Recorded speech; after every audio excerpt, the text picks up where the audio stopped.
session, a Google feedback form will be generated, which is to be filled without error. We request participants to precisely enter and double check major details like the name of the institution, and email address that is going to be very crucial for generating the participation e-certificates. During the allocation of the certificates, we request participants who do not receive their e-certificates in the primary email inbox to check the spam folder for it as well.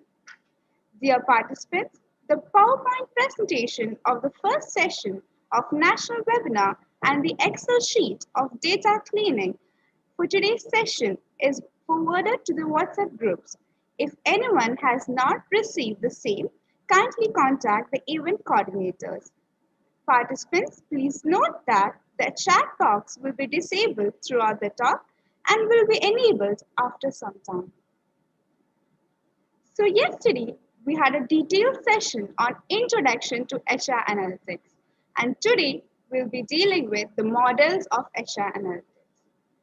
Taking a morning further, and to begin with today's webinar, I, on behalf of everyone present here and on behalf of the organizers, heartily welcome our resource person, Dr. Devi Soumitra, Assistant Professor at School of Management Studies, Cochin University of Science and Technology, Kochi, Kerala. Ma'am, I cordially and respectfully invite and welcome you to take over today's session. Thank you. Once again, a warm welcome to all the participants. It's really a pleasure to see you all and meet you all for the second day of this webinar. I hope you all got the PowerPoint for yesterday's session and had the time to go through it and assimilate it. And in case if you have any further queries, definitely we can take it over in today's session. The content of today's session was already briefly explained as part of the introduction. So just to elaborate a little bit more from my end, as we start the session, we'll be discussing about two of the most commonly used models of HR analytics. Then we will move on to a little bit on the descriptive analytics part. So today's session will be a mix of both theory and practical. For the practical, I have already shared the Excel sheet that we'll be using for today's session. So that will be towards the latter part of the session. And in the first part of the session, we'll be having a little bit of theory discussion. And in yesterday's session, I told that broadly we could classify analytics into two, which are descriptive and predictive analytics. For this particular webinar, we will be focusing our attention only on the descriptive analytics part. So we'll be dealing with descriptive analytics in today's session, and also in tomorrow's session, which is all about dashboard creation. We'll be focusing only on the descriptive analytics. We are not going to cover as part of this webinar for a variety reason being. For that, we need to make softwares like SPSS or AMOS or something. Given all those constraints for this particular webinar, we'll be using the tool of Microsoft Excel, and using that, we'll be focusing on the. So, in fact, when I was given some of the questions session, one of the questions, which is the best software I need to learn to implement HR analytics apart from Tableau? So I thought I'll just address that question and move forward. Getting a call. Okay, I think it's fine. Yeah, just take it forward. Yeah, so to answer the question, if you're really interested in HR analytics, you can start with Microsoft Excel. Excel is good enough to start with. And right now, I'm sure almost every organization will be using Microsoft Excel. Without Excel, I don't think any organization can survive in today's world. So to start off, you can definitely start with using Microsoft Excel as a software for helping you with your analytics. And once you proceed further, once you become more confident in using your analytics, you can definitely think of other softwares. One, for example, Tableau, which I mentioned in previous session, which will help you in descriptive analytics for visual representation. Similarly, you have something called IBM Cognos, which is again a descriptive analytics tool. And if you're talking about predictive analytics, you can make use of like an umpteen number of softwares like SPSS or R or Python or VARP or Amos. So there are a lot of softwares available over there. So my point would be that don't be so obsessed with the software. In fact, the softwares will get obsolete very soon. Maybe today it is SPSS or today it is R. Maybe 10 years down the line, a totally new other software will be dominating the market. So the software doesn't matter. In fact, what matters is your grasp about the concept. To what extent you are confident about doing the process of analytics, right from defining the problem, collecting the data, and identifying which type of analysis to be used when and for what purpose. So if that knowledge is there, the software actually doesn't matter. Softwares will keep coming and going. So that would be my answer to that particular question on the software aspect. There were a couple of other questions as well. So I think I'll take it as we proceed further. So I think on that note, I'm going to share my PPT and I'll be switching off my video for better clarity of the proceedings. I hope that's fine. So let me just share the video, sorry, share the PowerPoint and we'll start with the models of HR analytics.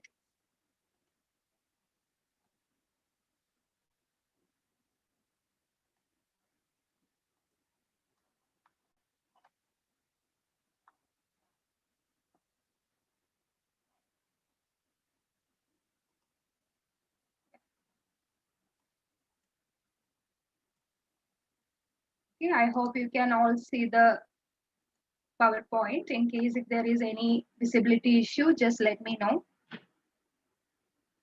Just put it in the slideshow.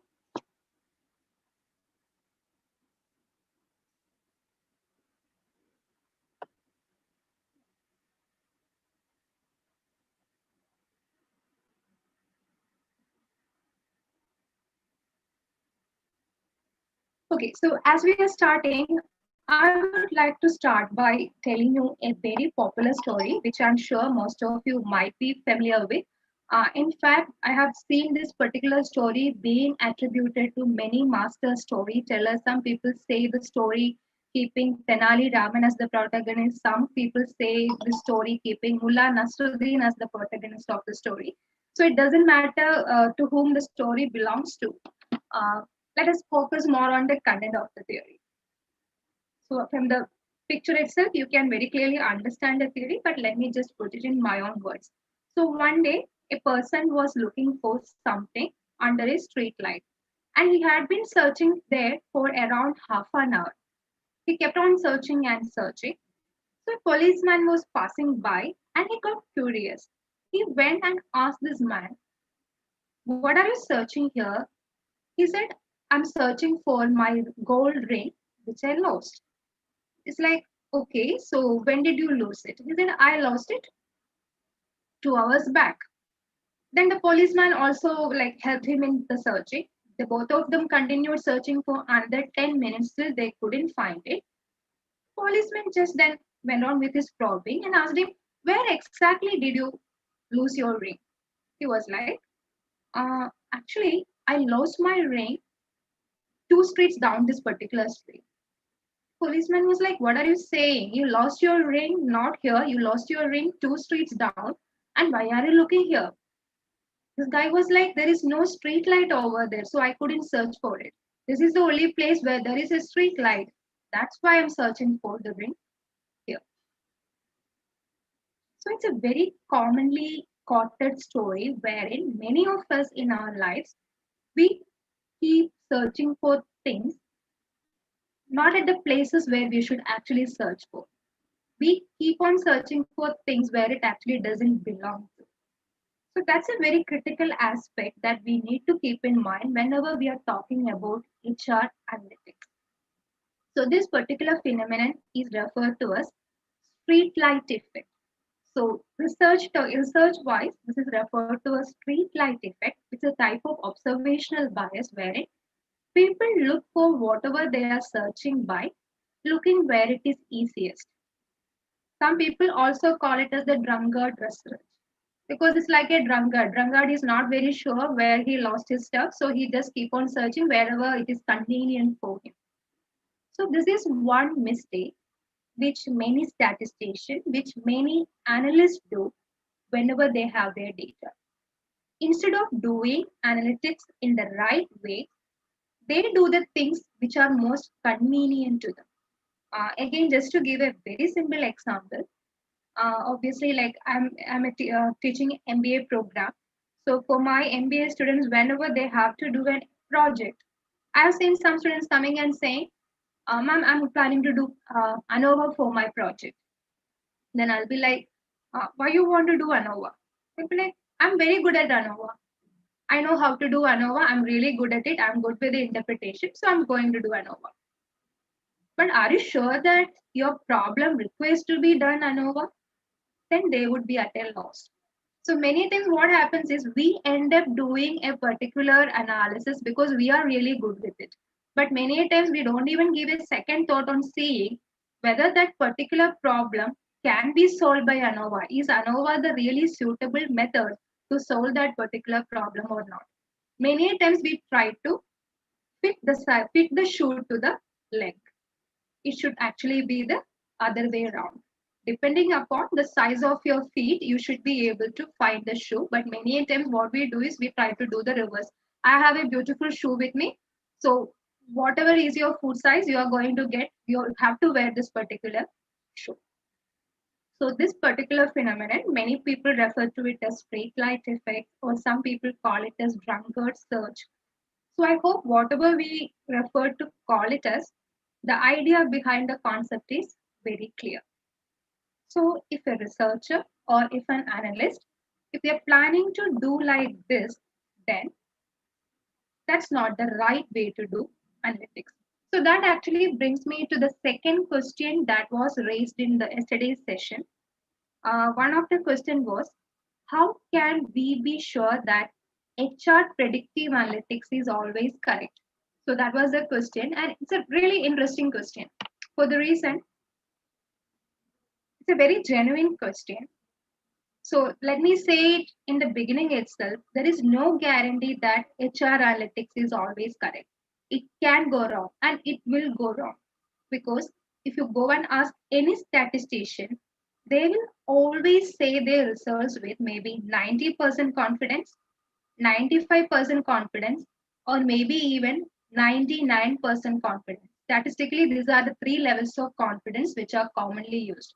They will never say their results with 100% confidence because you can't be 100% confident about predicting something based on the past data because we don't have absolutely no idea about how the future is going to be. How much ever we try to predict based on the past data, some new unprecedented crisis can always happen, like the COVID-19 situation, which I'm sure none of us can predict. So we can't be 100% confident about predicting something based on the past data.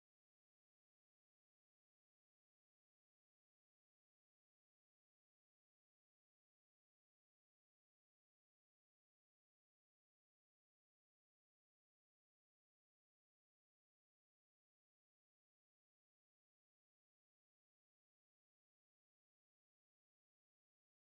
HR analytics is always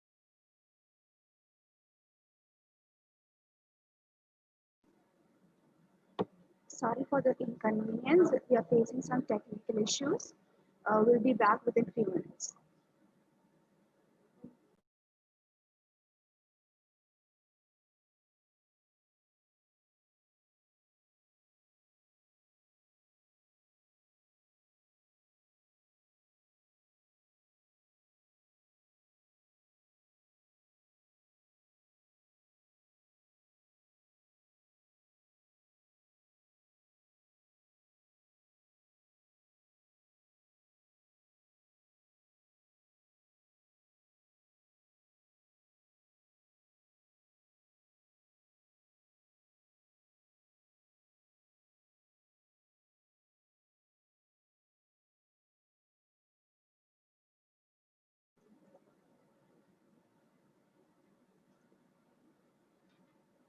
We'll be back within few minutes. Thanks for the patience. We'll be back in a few minutes. There is some technical issues.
Okay, I'm really sorry for the technical disruption. Hope I am audible now.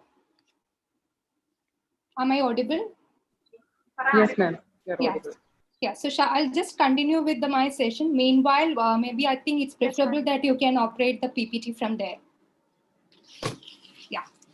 Okay, so I guess I was talking about one of the questions that was asked me during yesterday's session. To what extent predictive analytics can be correct all the time? And I was explaining that it is always impossible to have 100% guarantee whenever you are trying to predict using predictive analytics. Statisticians, they will always use, let's say, 90% confidence, 95% confidence, or 99% confidence. They will never say 100% confidence. So analytics, any statistical analysis for that matter, they are subject to chance or they are subject to error. So as a researcher, you have to be cautious about it, and analytics or any system of analytics is always subject to error. And we have to keep on updating this particular system, taking into account of all the available information. So that's one thing.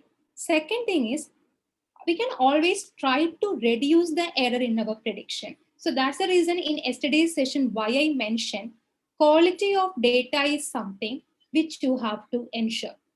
So if your data is not of good quality, then whatever analysis you are going to do, the result is going to be of no use, because the result is based on very poor data, the result is not going to stand good. So definitely you have to be very, very cautious about the quality of the data, how you are collecting the data, from whom are you collecting the data, what kind of analysis are you using. So that's the way how a statistician or a HR analyst can try to reduce the error that is inherent in any of the predictive system. So I hope that addresses this particular question. So I think we can move further into the next slide. Shall we move on to the next slide, please?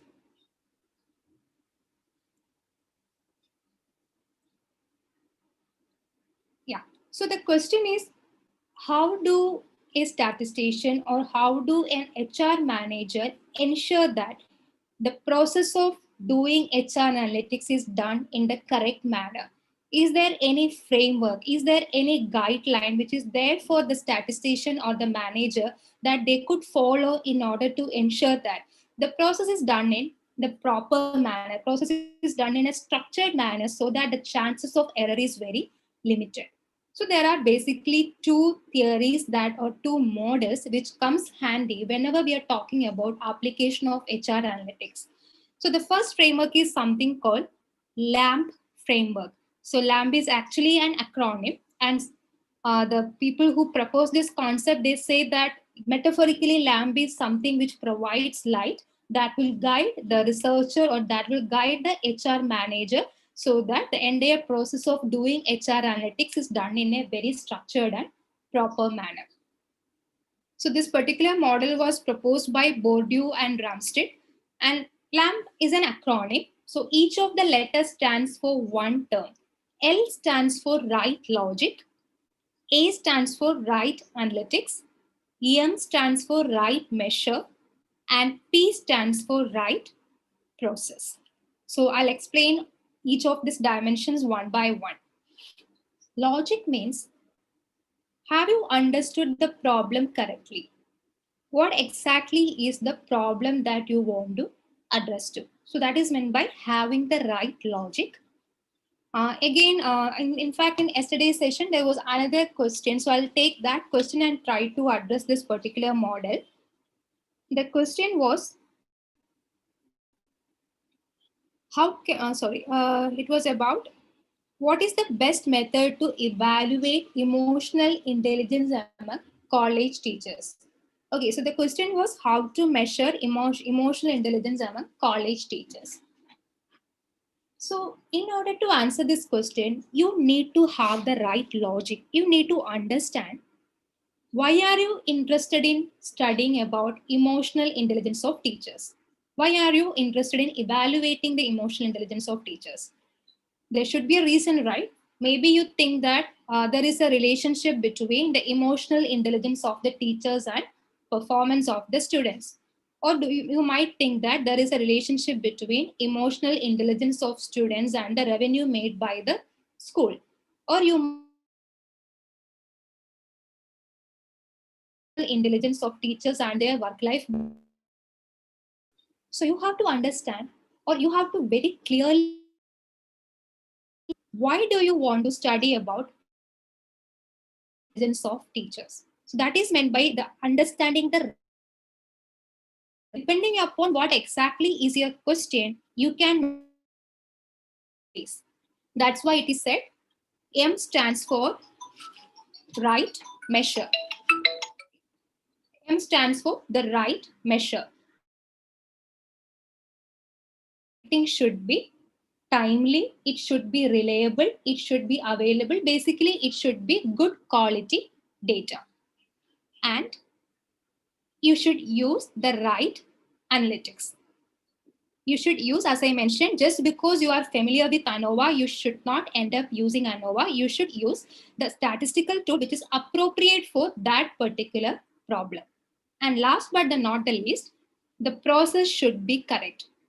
Analytics should not be something which is restricted only to one individual or a one particular department. It should become part and parcel of the culture of the organization. It should be a continuous process. It should not be a one-time affair. It should be a continuous process.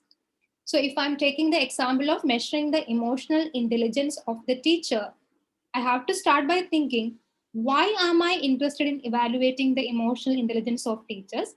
And accordingly, I can decide how exactly am I going to measure. Do I have to measure it using a questionnaire, or do I have to measure it by observing the teacher for some period of time? So accordingly, I can have n different ways of measuring the emotional intelligence depending upon why I want to measure it. So having a right logic is of utmost importance. So in a very brief manner, this is how I can explain about the LAMP framework. So I'm not going into very much into details of the LAMP framework. This is just the gist of it. Now I'll move on to the second framework, which is my favorite one, because I think it's relatively easy to understand and follow it. And there is obviously a lot of overlap between LAMP framework and the DICOVA framework. So let me move on to my second framework. Can we move on to the next slide, please? Yeah. Maybe I think you can press just one more click. No, the next slide. Go to the next slide.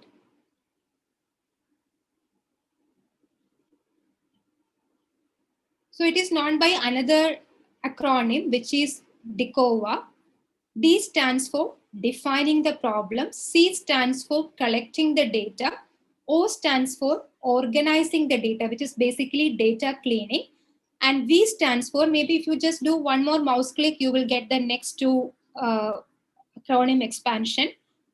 Yeah, V stands for visualize and A stands for analyze.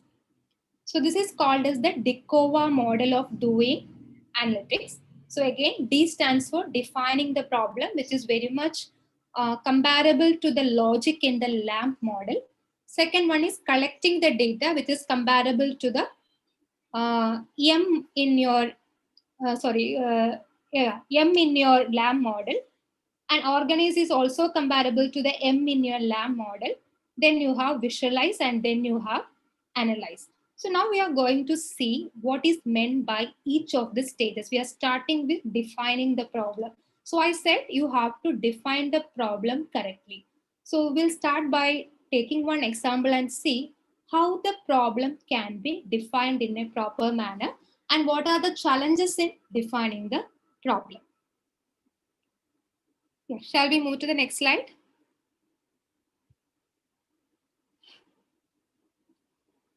Yeah, so this is just basically an explanation of whatever we have just discussed. Define means the data that you want to study in order to solve a problem or meet an objective. What is the objective of your study?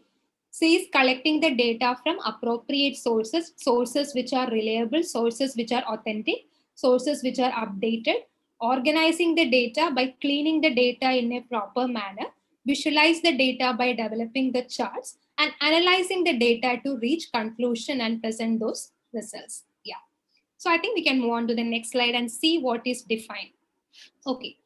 So define means basically what is the business problem. Here we are talking about HR analytics, which is totally from a business context. So why does the organization want to do HR analytics? What exactly is the problem that they are facing right now? So as I have rightly put it in the slide, it should not be like, okay, we have got some data, let's analyze it. That should not be the way of doing analytics. You should first identify the problem, and depending upon the problem, you have to collect your data. Because all the 5 steps in DICOVA are interrelated. Defining the problem will lead to collecting the data. Collecting data will lead to organizing the data. And depending upon the data organization, that will lead to your visualization, and that in turn will lead to your analysis. So each of the steps are interconnected. So you have to start in a very sequential manner, starting with the very first step, which is defining the problem. What is exactly that you want to measure, and can you actually measure it? Let me give one example. Some people say, I have to measure the quality of the people whom I have recruited. But again, when you say quality, What exactly is, how will you define quality? Is it really possible? Is it a tangible measure quality? Quantity is relatively easy to measure. How many people did you recruit in the last 1 year? It's very easy to identify. I recruited 10 individuals. But what about the second question?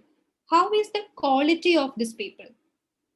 That's a little bit more challenging because quality is something which is kind of intangible, something which is, let's say, depends upon the perception of each of the individual. So how will you measure the quality of your employee? Would anybody like to answer this? How can you measure the quality of something, quality of employee? And what is meant by good quality by me might not be good quality for yet another employer. So you have to be very clear about what exactly is meant by the quality of your employee. To you, does quality mean somebody who is very punctual, or somebody who is very disciplined, or someone who performs the work on assigned time? Or is it somebody who is good with creative ideas? So what is meant as quality can vary from employer to employer. What is a good quality employee for Google may not be a good quality for Amazon, or it may not be a good quality for Reliance. So depending upon the organization, what is meant by quality can keep on changing. So that's again where the importance of defining the problem becomes very, very critical. So we'll move on to the next slide and look at a more feasible example. Shall we move on to the next slide? Yeah. Okay. So I have given one purpose. I need to assess the performance of the faculty in Cochin University. I'm working with Cochin University. That's the reason why I have kept it as Cochin University. You can obviously replace it with any other organization that you represent so that you can relate to this particular concept in a better manner. So let us say my objective is that I need to assess the performance of the faculty in Cochin University. It might sound like a pretty straightforward objective, pretty straightforward problem, but it is not actually. If you actually start looking at the problem in detail, and if you want to implement it, you might be faced with a lot of challenges. Whom do you mean by faculty in Cochin University? In any university or college, I'm sure there might be faculty who are falling under different categories. You might be having faculty who you call as permanent faculty. There might be few subjects which are taught by guest faculty. You might also have faculty who you might call as adjunct faculty. So when you're talking about performance of faculty in Cochin University, are you talking only about the permanent faculty performance, or are you talking about the guest faculty performance also? So that is something which I need to define very carefully. So who is going to be my population? Is it going to be each and everyone who teaches a course in Cochin University? Or is it a permanent employee in Cochin University who is teaching at least one course? Again, there are no right or wrong answers here. I, as a researcher, I have to decide what is my objective. I can design it the way I want, which is going to give maximum output for my organization. Can you please click on the one more click? Yeah. So Cochin University is it teaching faculty permanent, all departments. So I can choose my population to be all faculty in Cochin University. I can look at the faculty directory who have completed at least 1 year. So I might have some faculty who joined my department last month. So is it really fair on my part to evaluate the performance of a faculty who joined just last one or who joined just last semester?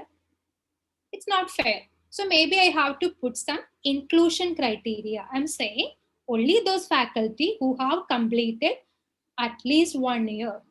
And I also have some faculty who had gone on a maternity leave, who went on a deputation. So they might be the permanent faculty of the department, but in the last 1 year, they didn't teach any course. So how can I evaluate their performance? So here I'm getting more specific and saying I'm going to evaluate the performance of all permanent faculty in Cochin University who have completed at least 1 year and who have taught at least one course. Now I'm becoming very, very specific in my requirement.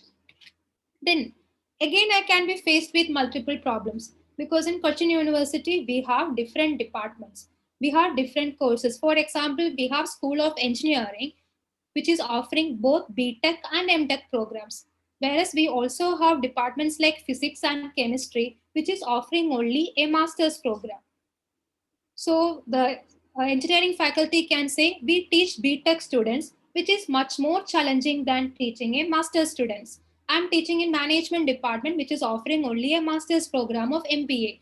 So my colleague from the engineering department might say, how can you compare my performance with your performance? Because you are teaching only master program, I'm teaching both master's program and bachelor's program. So are you going to use exactly the same criteria for evaluating performance of faculty who teach in bachelor's program and who teach in master's program? So that is something which you have to keep in mind as a researcher. How are you going to measure the performance? Is the criteria going to be exactly the same or not? There could be other problem also. Like we have a law department. So the law department faculty can come and say teaching in a law school is totally different from teaching a technology department, teaching an engineering subject. So depending upon the particular stream that you are teaching, you should have different criteria. So that is again something which you have to keep in mind. Okay, now I would like to throw this question open to all the audience. Suppose you are given this particular research problem where you have to measure the performance of permanent faculty in the college that you are working. How will you be measuring performance? What all will come under performance according to you? I hope the chat window is open so that the participants can give their responses. So what all should be measured if you have to measure the performance of a faculty who is teaching in a college? Performance of faculty. So that's the variable that you have to measure. But what all will come under that? Okay, Cyril John is telling me quality of teaching. Again, Cyril, the problem is when you say quality of teaching, what exactly is meant by quality? That is questionable. Do you mean the quality of communication or do you mean the content of communication? Okay, performance of faculties, again, it requires a little bit more expansion. Okay, and now I'm getting much more specific answers. Vaishnavi has given me the answer, number of hours spent. Yeah, that's a good way to measure the performance. Number of teaching hours that was spent by the faculty. So quantity of performance or quantity of hours, that could be one way to easily measure the performance of faculty. Someone else is saying interaction with student and teacher. Okay, again, measuring interaction with students and teachers, you may have to be a little bit more specific. Do you mean interaction in terms of quality of communication or the time length of communication? What do you mean by it? Mark of students, yeah, that's pretty much easily measurable. Very good. Marks of students or the pass or fail ratio of the students. Class engagement or interaction, okay. Quality of interaction with students, okay, fine, I'll take that. Amina has given me the answer efficiency. Again, what do you mean by efficiency? Efficiency in teaching, efficiency in giving marks, efficiency in performing what to say, like administrative activities in the college. And again, when you're talking about a faculty or the teaching fraternity will know for sure, it's not only about teaching. It also involves a lot of other activities. So what are the other activities of a faculty that will be critical for their performance? Is it only teaching or does it involve some other aspects as well? Yeah, patents filed. Yeah, very good. Patents filed by a faculty. Experience of faculty. Yeah, feedback from students. Papers published. Yeah. So research is nowadays as important as the teaching component for a faculty. Administrative responsibility. Faculty who are like gone through NAC accreditation, they will know for sure the amount of administrative responsibility that the faculty has to carry on. So all this will come under the performance of a faculty. So I think I'm getting so many responses. So I think maybe there are around 338 participants. Each one of you can come up with one dimension of what is meant by performance of an employee. So the point here is that there might be too many ways of measuring performance, but when you are defining the variable, you have to identify the dimensions which are most crucial for measuring the performance. I'm working in a state university, so for being a university, in my university, research and consultancy is as important as teaching. Maybe for a college which is affiliated to a university, teaching might be more important than consultancy. So depending upon the nature of the institution that you are working, what is important for your organization can vary. Yeah. So I think Vaishnavi has very precisely put forward my point. Yeah, working definition as a researcher, we need to be clear. Yeah, that's exactly my point, Vaishnavi. Thank you so much for uh, putting it very precisely for the benefit of others as well. So whatever that is that you want to measure, the researcher has to be very, very clear, and that researcher's requirement should come from the requirement of the organization. It should not be based on the practical convenience of the researcher. It should be based on the real problem that is there in the organization. What is the organization want to know? Accordingly, the definition of your variable should be very clearly defined. And as I said, it can keep on changing. This assessing the performance of the faculty for Cochin University might be totally different from the performance dimension for the faculty in Rajagiri, or it might be totally different from the performance of faculty in Harvard Business School or the performance of faculty in JNU. So it can vary from university to university, college to college, depending upon which organization you are representing and what is the purpose of the organization. So that is the main thing that you have to keep in mind whenever you start with an analytics problem.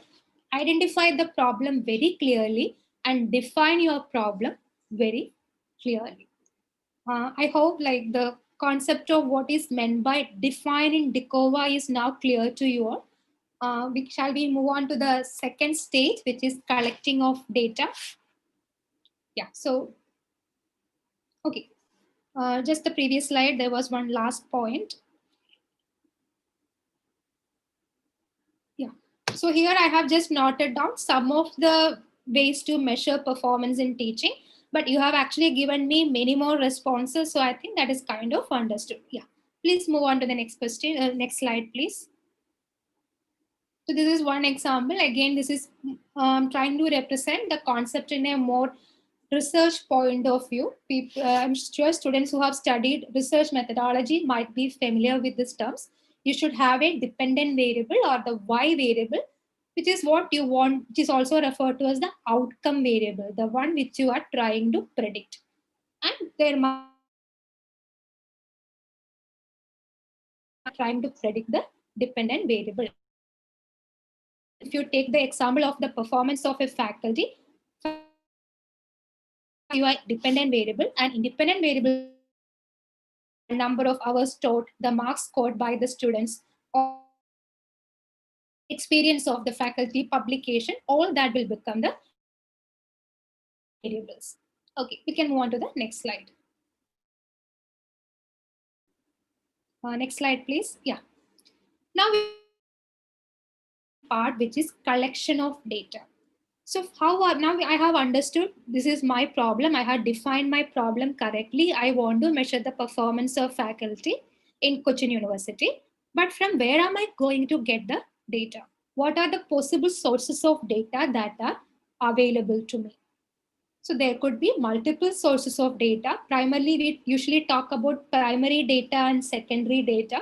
Again, I'm assuming you might be familiar with the concept. Primary data means data which we are collecting. We are collecting for the purpose of that particular study. Secondary data is something which is already available. The data which is already available in a database, you are just using it for the purpose of your study. So there are many sources of data, as you could see here in this slide. Even social media is considered to be a very rich source of data.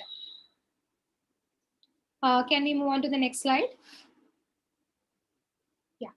So primary and secondary sources of data is something which we have already discussed. So I have also noted down some of the examples for the primary data and secondary sources of data. As a researcher, I would say primary data is definitely more recommended than secondary data. But there could be several instances where primary data is not easily available. Then you can definitely go for secondary data. In financial analytics, it's mostly secondary data. Whereas for marketing and HR, usually primary data is preferred over secondary data. Okay, can we move to the next slide, please? Yeah. Now, the problem is, from the beginning, I have been telling you have to be very clear about the quality of the data. The credibility of the data is something which ultimately determines the quality of the decision that you are making based on your analytics.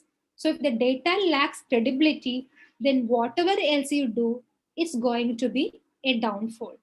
So this is one stage where the researcher has to be of utmost cautious, wherein they ensure that the data collected is of very good quality.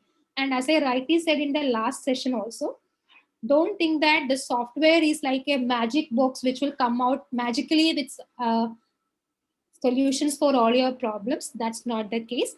A software is just garbage in, garbage out. If you put bad quality data into a software, it will come out with bad quality output. So the data is something which has to be cleaned properly before you proceed on to the analysis. Yesterday also I mentioned that 80% of the work in HR analytics, it's all about cleaning of your data. You have to remove all the noise from your data. Yeah. So shall we move on to the next slide? So we'll discuss a little bit about the different ways of cleaning the data when we move on to the practical part. But before that, let me just talk about collection of data. So when you're collecting data, you can collect the data in 4 scales of measurement, which are called nominal, ordinal, interval, and ratio scale. To what extent the audience is familiar with this? Would you like me to explain this part, or do you want me to skip it? The scales of measurement in which the data can be collected.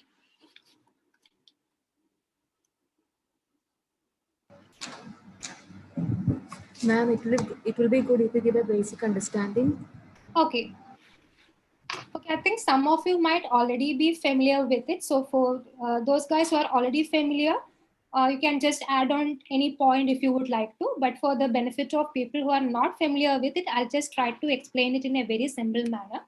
So I said you have to collect data. You also have to determine in which scale of measurement are you going to collect your data.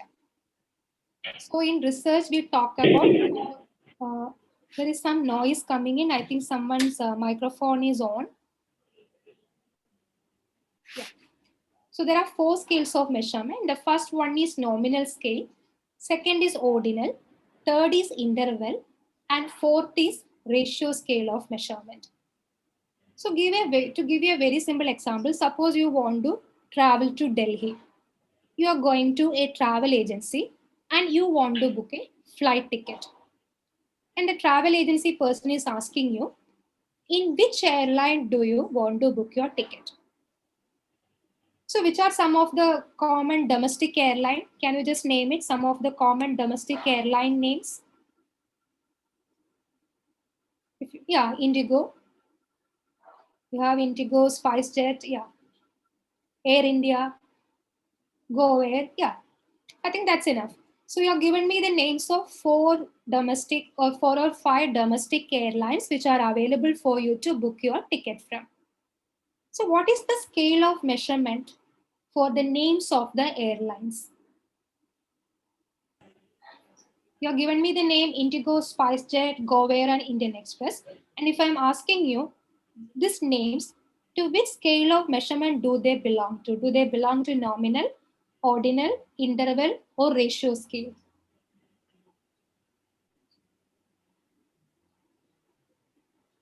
They are all nominal, yeah. Because they basically, we are talking about names of four or five different domestic airlines. They doesn't have any other meaning. Maybe tomorrow SpiceJet is going to change their name to SpiceJet Airlines, or maybe it is going to change its name to let's say Grocery Jet. It can change its name to any other name. It is not going to change anything else about the nature of the airline. There is no numerical value attached to it. Yes, Vaishnavi, there is no numerical value. It is just for labeling purpose. It is just for identification purpose. So it is called as nominal scale. Next, let's say the person is asking you, okay, you want to book a ticket to Delhi. Do you want to book in business class or economic class? Business class and economic class. Which scale of measurement is business class and economic class?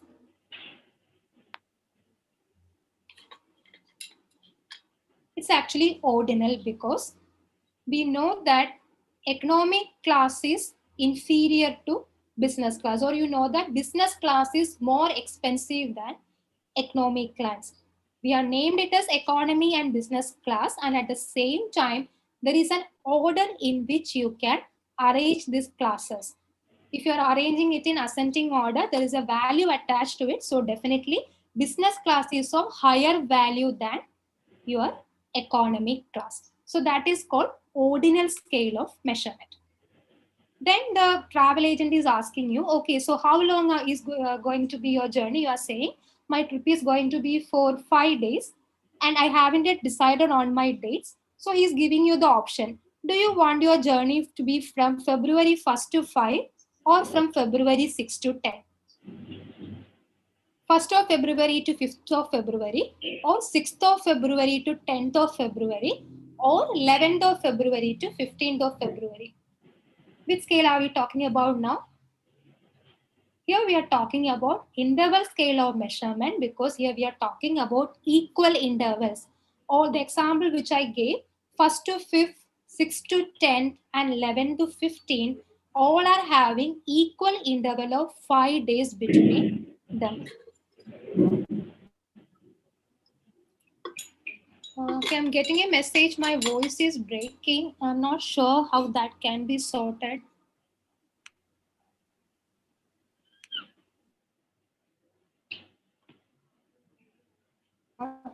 Is it better now? Yes, ma'am, it's audible. Is my voice?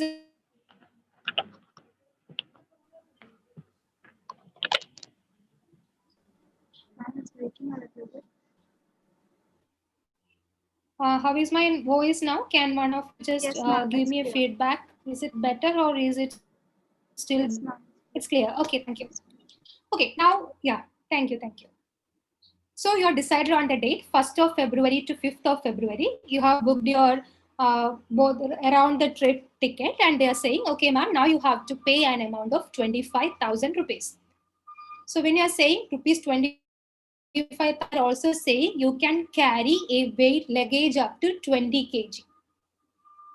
So which scale are we talking about now? I gave you two measures. One is rupees, which is the amount that you have to pay for your ticket pricing. And I also mentioned about the maximum kilo of luggage that can be carried by you. Here we are talking about the last scale of measurement called ratio scale. Because money means something which you can represent, which has absolute zero. 0 rupees means you don't have any money with you. 0 kilogram means you don't have any luggage with you. So kilogram, height, all that are examples for ratio scales. So these are the 4 basic ways by which you could measure any of your variable.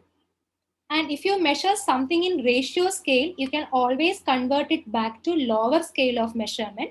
But if you measure something in lower scale, if you measure something in nominal scale, you cannot reconvert it into higher scale. So I would say, to the extent possible, as a researcher, you should always try to collect data in the highest scale of measurement possible, because you can always convert it back to lower scale. Okay, now let me ask this question. I'm giving you this a very small exercise. I'm giving you the variable age. How can you measure age in nominal scale, ordinal scale, interval scale, and ratio scale? The variable age, can we measure? How many scales can we measure it? If we can measure it in many scale, I would like to get an example. I hope the question is clear. The variable I have given is age. So for your survey, you want to measure age. Okay, Jerin is saying I can measure it in interval. So I can say what age. I can give you options like 20 to 25, 20.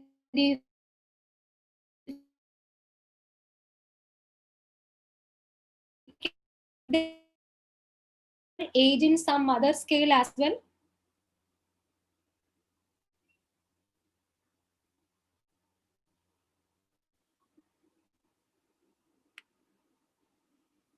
Yeah, we can measure it in nominal scale also. How will you measure it in nominal scale? You can also write down how you will measure it in ordinal scale.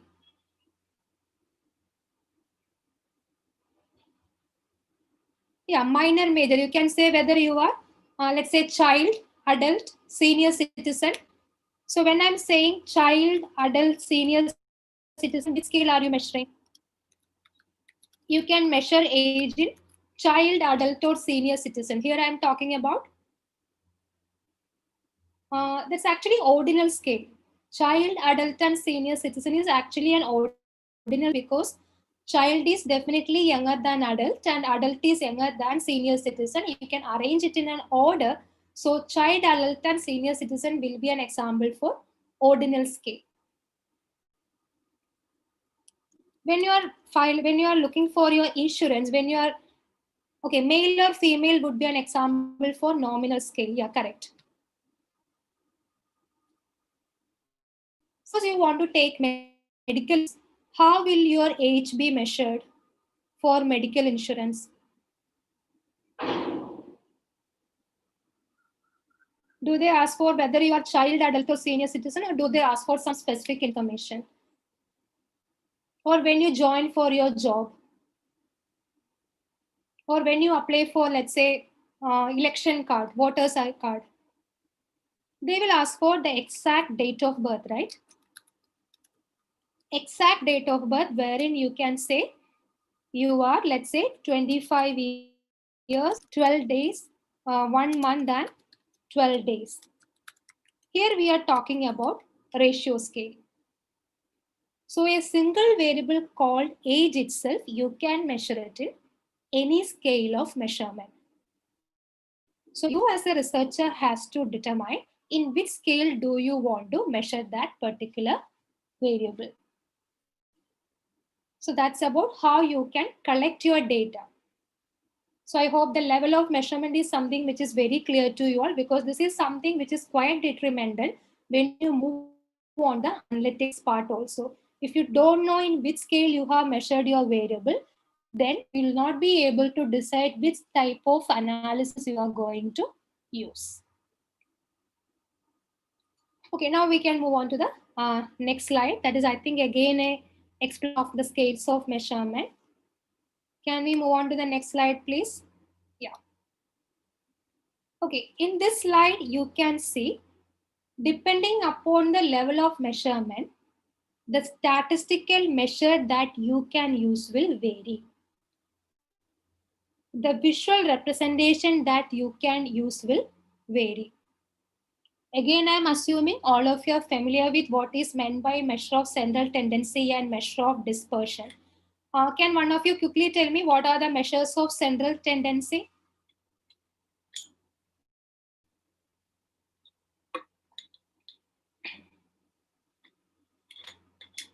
What all will come under measures of central tendency? Yeah, mean, median, mode. It's pretty, I think almost everyone is familiar with it. Mean, median, and mode. But If you have collected your data in nominal data, you will not be able to use mean or median. You can only use mode. But surprisingly, I have seen some of my MBA students reporting mean for data which is collected in nominal scale. That is absolutely wrong. And that happens when you, as a researcher, doesn't know about the difference between the scales of measurement. So depending upon in which scale you have measured your variable, the statistical technique that you can use will keep on changing. So that is something which you have to keep in mind. You should be absolutely clear about in which scale you are measuring your variable, and accordingly you will be able to decide which type of statistical measure you will be able to use and which type of visual representation that you will be able to use. The same is the case with measure of dispersion. Again, very quickly, which are the measures of dispersion? Measures of standard deviation, range, quartile deviation, and variance. So depending upon in which scale of measurement you are measuring something, the particular measure of dispersion that you can use also will vary. If you have collected your data in nominal data, if you have collected the gender in male and female, you can never report mean gender, you can never report standard deviation gender. That's absolutely wrong. But many a times unknowingly, many students do it. So that is something which we have to be absolutely sure about. Yeah. So I think now we can move on to the next slide. Okay, now we have collected the data. Yes, I have got a question. What is a whisker plot? I'll explain it. Just maybe once we move on to the visualization aspect, right now we are moving on to the O part of DCO. Once we move on to the V part, I will be explaining what is meant by box and whisker plot. Okay, so we are done with define, we are done with collecting. Now we are moving on to the O, organizing the data. Organizing the data means you have to ensure the data is of good quality. So some of the most common data organization that you have to do include, one is you have to validate your data. You have to confirm that the data you have collected is actually reliable. The information that you have collected is correct. You also have to clean your data. So cleaning involves one, you have to recoding the data. Recoding the data means what? You have to make the data statistics friendly. So can someone tell me what do you mean by recoding the data? Any idea? Recoding the data, what do you mean by it?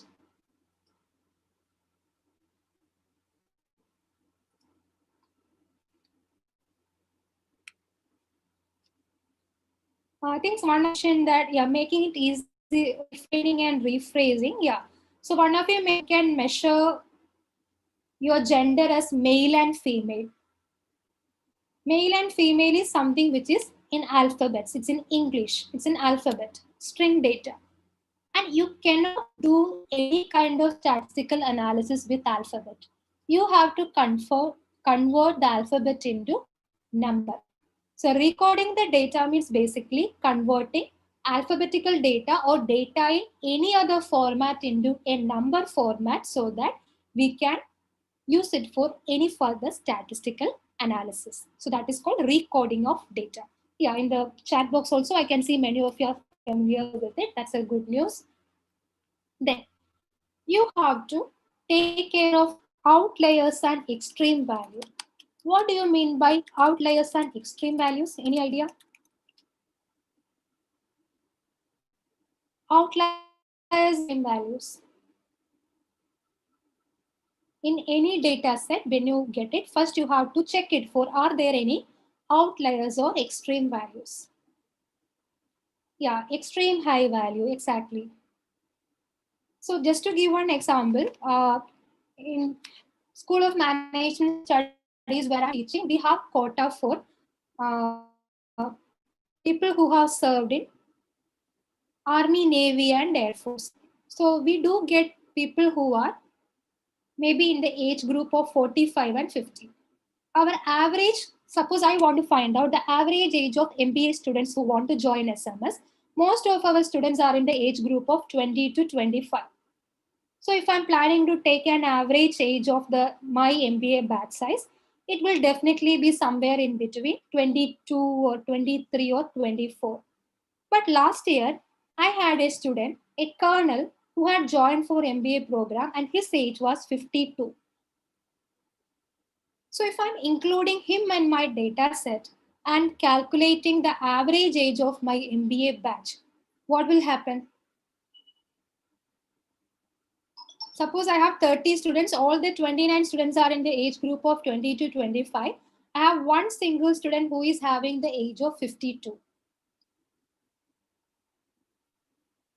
The average will go higher. The extreme value or the outlier value, which is the age of 52 of this particular kernel, just because of his high age of 52, the average age of my MBA batch will be going higher, or that will actually be not genuinely representing the real average.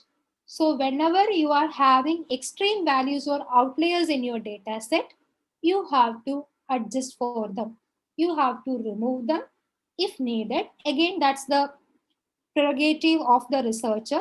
So some people say that when you have extreme values in your data set, average or arithmetic mean is not the good measure of central tendency. Instead of arithmetic mean, you should go for. Would anybody like to answer? When you have extreme values, which measure of central tendency should be used?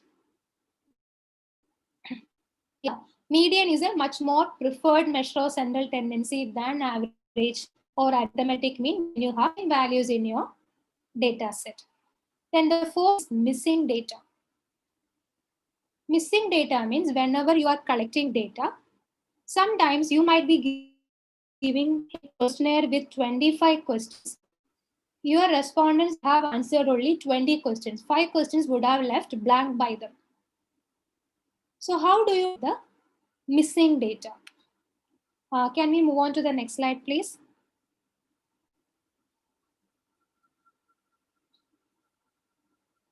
Yeah, the next slide, please. Next one, so that I can explain the missing value. Next slide.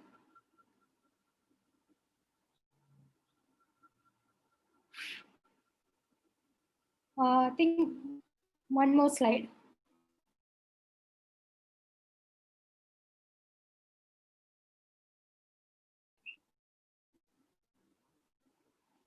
Next, please.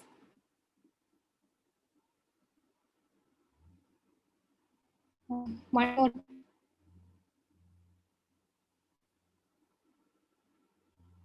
Okay, so this is the outliers which I was talking about.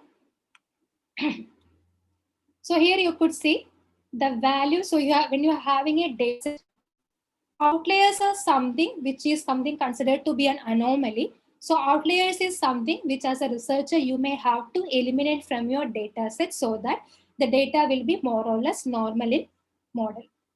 Can we move on to the next slide? Yeah, this is what I was talking about, recording of the variable. You can assign numerical value to a variable. Usually we use 0 or 1 or 1 and 2. So for example, if you're collecting data on region, usually you will be getting data like east zone, west zone, north zone, and south zone. So instead of that, you can code it into 0, 1, 2, and 3, or 1, 2, 3, and 4. So this process is called as recording of data, or we call it as dummy variable creation. Okay, next slide, please. Yeah. Missing data. So here I'm showing you the screenshot from an Excel sheet where you can see for subject number 3, the income value is missing. For subject number, gender is missing. For subject number 8, age is missing. So all these are called as missing values. So how do you deal with something called a missing value? Any idea? What should I do?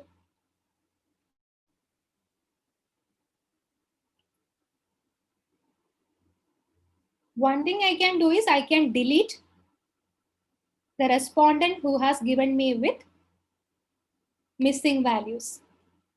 One thing is, okay, ignoring may not be always be the best solution. If it is just one missing value, yes, you can ignore. But if there are too many missing values, what does it mean? Suppose you for a one particular question, you have got too many missing values. None of you, maybe only one of your respondent has given the answer to one question. What does it mean? Too many missing values means something is wrong with that question. People don't want to answer that question, or people are confused about that question. They haven't understood that particular question. That could be the reason for it. So if that is the case, then the researcher has to go back and rephrase the question, or they have to remove that particular question from their questionnaire because it might be too sensitive for the response to answer. That is one indication. Yeah, remove the question because that can create response bias. But if it is not too many missing values, it's only one or two missing values like the case that presented here, there are a couple of ways of dealing with it, which is what I'm going to discuss now. That will also answer the questions that I'm getting in my chat box. So one thing is I can remove respondent number 3, respondent number 4, and respondent number 8 from my data set. So right now I'm having a set with 10 respondents.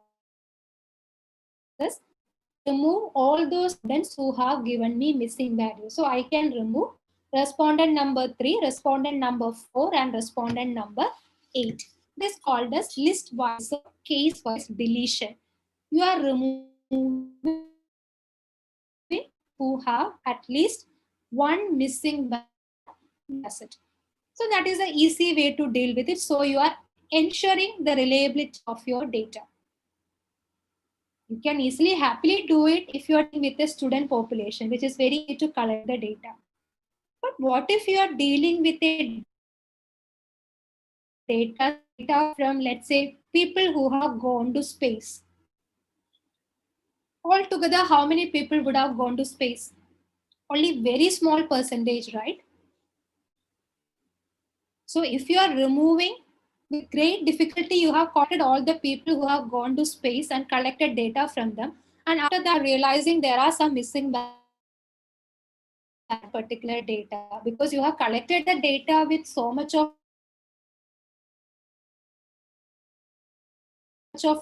as a researcher, it may not be feasible for you to remove that data set.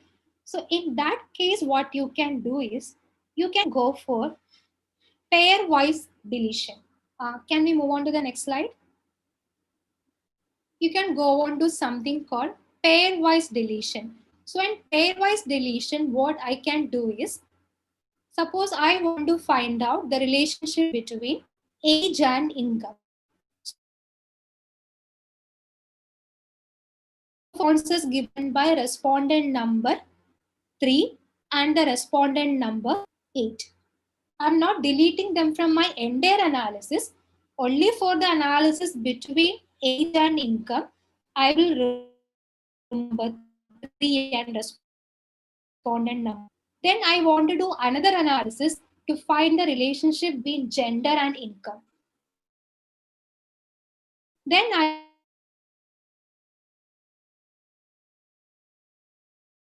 number because respondent number 8 has given me information about gender, and this is called pair. So that is about deletion.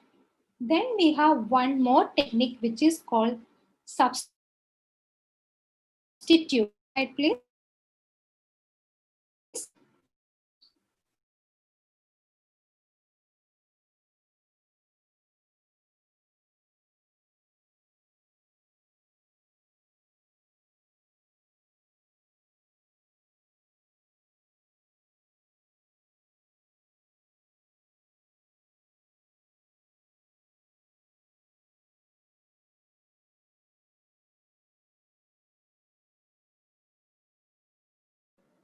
Sorry for the inconvenience. We are facing some technical issues. We'll be right back.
Hope I'm audible. Yeah. Yes, ma'am. Yeah. So that was the message to the coordinators. Yeah. So thank you so much. And once again, sorry for the technical interruption. So we were talking about how to treat missing values. We have already done with case-wise relation and pair-wise relation.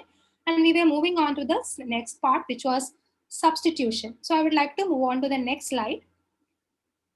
So you can substitute the missing value with a measure of central tendency or with a measure of regression. So that is called mean substitution or regression substitution. Can you just go back to the previous slide? Yeah, mean substitution means you can actually see what is the average income that is given by all the respondents, and that particular mean value can be used as a replacement for the missing value. For age also, you can do the same thing. You can find out the average age of the respondents and replace that average age as the missing value for age. For gender, what substitution will you be doing? Can you do mean substitution for gender? Instead of gender, we can do what substitution? It's again based on the scale in which it is measured. Yeah, mode. So instead of mean substitution, you can do mode substitution. You can have a look at the mode value for gender, and whatever is the mode value for gender, you can substitute it with the model value. So let me again tell you, substitution is not the best method of dealing with missing value. But when the researcher doesn't have a choice, but when the researcher feels that he cannot afford to lose that data, then definitely that is one option which is available for the researcher. Always, I would say as a researcher, the best method is to delete the data. But at the same time, from a practical point of view, I know with what difficulty we collect the data. So it might not be easy for you to remove the data from your analysis. And whenever we are going for missing value replacement, that will definitely bring down the reliability of your result. That will definitely bring down the accuracy of your result, because you have compromised with the real authenticity of the data, because you have used mean value or substitution or a regression substitution. Yeah, so that was about how to deal with the missing values. And now maybe we can move on to the next slide quickly. The next one, please. Yeah. Now we are moving on to the V part, which is visualizing. So there is a very famous saying that a picture is worth 1,000 words. So before we progress first, or before we jump into the analytics part, even when you look at the dissertation work of any researcher, first part of analysis will always be visual representation of information, because it is easy to understand it for a first-time reader of your thesis. So a picture is worth 1,000 words. It's easy to understand. So definitely you should make use of the visual representation. And again, in yesterday's session, I said that descriptive analytics is mostly about visual representation in the form of dashboards, which we will be seeing in tomorrow's session. But again, while using visual representation, how will you decide whether to go for bar chart, whether to go for pie chart, or whether to go for histogram? Is there any difference between bar graph and histogram? Are they both the same? Or does it depend upon something else, whether to go for a bar chart or whether to go for a histogram? Yes, they are not the same. You will use a bar chart when you have mostly categorical data, and you will go for a histogram when you have mostly continuous data. Yeah, histogram has interrelated data or continuous data. So again, I'm talking about the scale of measurement. Depending upon the scale of measurement, depending upon what kind of relationship you want to portray, the type of visual representation you use will also change. So just because you are very familiar with pie chart, don't keep on using pie chart for all the data that you have. You should use the visual representation very judiciously and wisely. Can we move on to the next slide? Yeah. So this is a very simple graphical or flowchart representation to see what kind of visual representation should be used when and where. I don't think we have the time bandwidth to explain that. So anyway, I will be sharing the slides with you. So maybe uh, later you can go through it in detail and understand, depending upon what exactly you want to show, whether you want to show the relationship between variable, or do you want to show the compare to variable, or do you want to show the distribution, or do you want to show the composition. Accordingly, you can decide which type of charts to be used when. Yeah, can we move on to the next slide? Okay, so again, line graph, which is something which I'm sure you are all very familiar with. So I'm not explaining it. The next one, graph and scatter plot, something which is very commonly used to show the relationship between the variables, to show something, how something changes over a period of time. The next one, please. Yeah, bar chart, I don't think that requires any explanation. Bar chart and histograms, which are very commonly used. The next one, please. Yeah. Okay. I don't think I have a photo of this box and whisker plot. So I'll just explain it. I think someone had asked me about what is meant by box and whisker plot. Box and whisker plot are usually used to find out, visually represent extreme values and outliers. So usually it will have something like a box and a line and a whisker. That's why it is referred to as box and whisker plot. Yeah, so now we are moving on to the last part, which is analytics or analyze part. So after visual representation, definitely you have to move on to the analytics part. I'm repeating, for the purpose of this webinar, I'm not getting too much into the details of analytics. I'm just trying to give you a very brief idea about what are the common types of analytics that can be used in a HR analytics context. Yeah, the next slide, please. So again, what type of analysis to be used will depend upon several things. One is the number of variables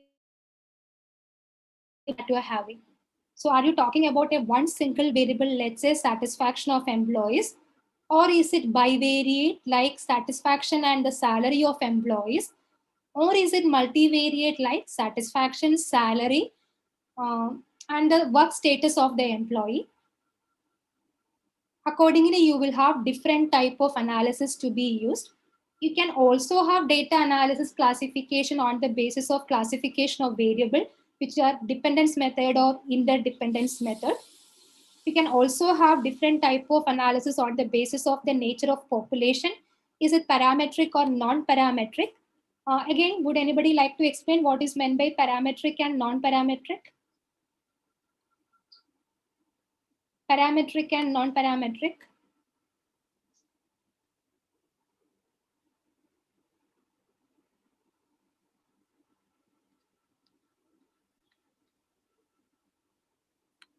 Parametric means when you actually have a normal distribution, and non-parametric means when your data that you have collected doesn't follow a normal distribution. We call it as non-parametric data set, or when the population is not known, we call it as non-parametric.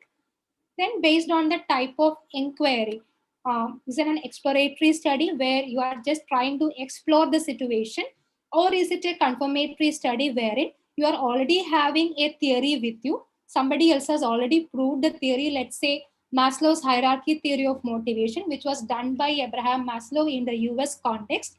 You want to confirm whether Maslow's theory of hierarchy stands good in Indian context also. Then we can call it as a confirmatory analysis. So these are some of the ways by which we can classify the different type of analysis. Okay, next slide, please. Yeah. So yeah, I think we can spend some time on this slide before we move on to the practical part. I hope that is okay with the organizers, because I think we lost some 5-10 minutes in between. So I have placed here some very basic questions here. Can any one of you try to answer which type of analysis we can use based on the questions here? So first question is, what is the average level of employee attrition in software organization?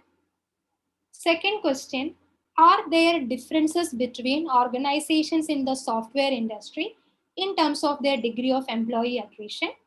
Third one, to what extent do employee attributes and organizational characteristics influence employee attrition? The fourth question you can ignore for the time being. I think that's a little bit too much into the research part. So we'll stick to the first three questions. What is the average level of employee attrition in software organization?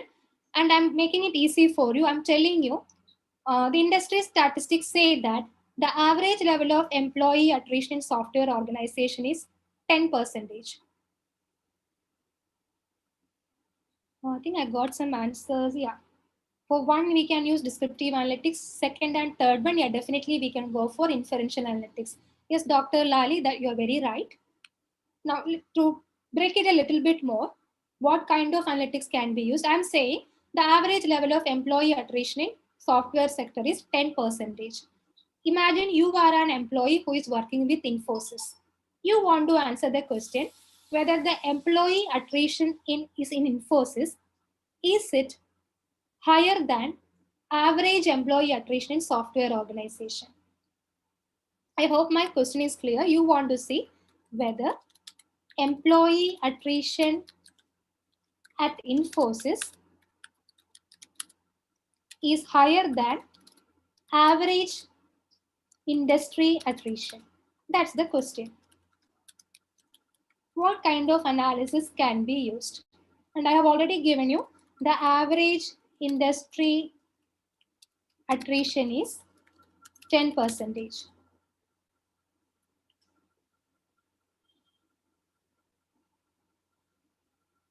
I'm assuming all of you would have taken a course on basic statistics or business statistics. So if you have done it, you should be able to answer this question.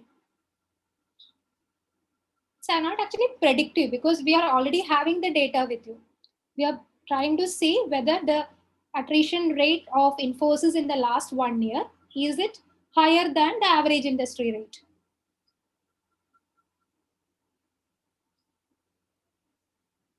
So it involves hypothesis testing. And the second question also I'm saying, you want to compare the attrition rate in Infosys with, let's say, attrition rate in TCS and let's say Wipro.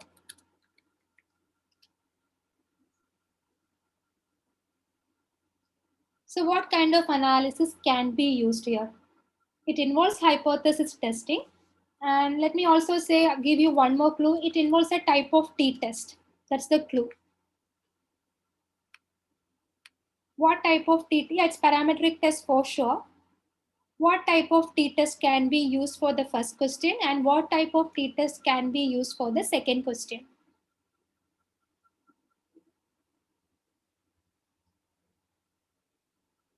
Yes, student t-test, but there are different types of t-test. You would have studied about different types of t-test.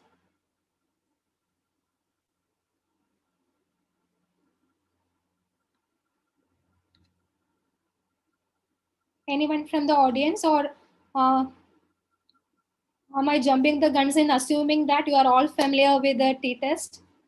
But I think at least for the paired sample t-test is one type of t-test. But paired sample t-test cannot be used in this context.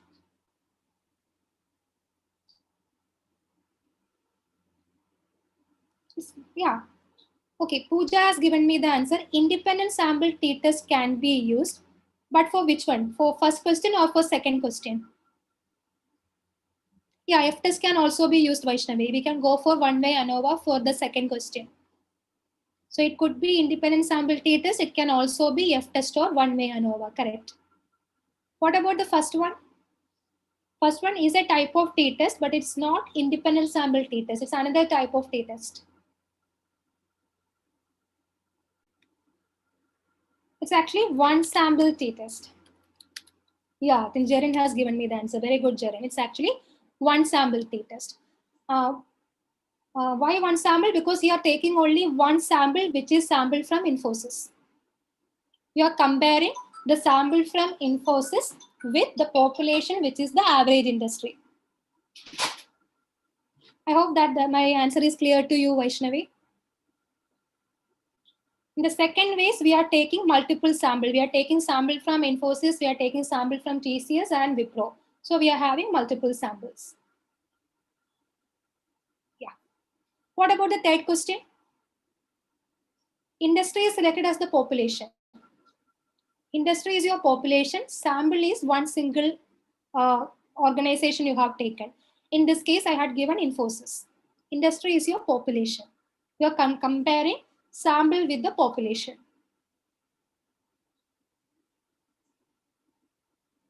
What about the third one?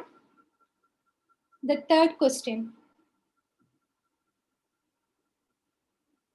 Third question is actually not t-test or ANOVA. It's more into predictive analytics actually. Third question is actually mostly into predictive analytics.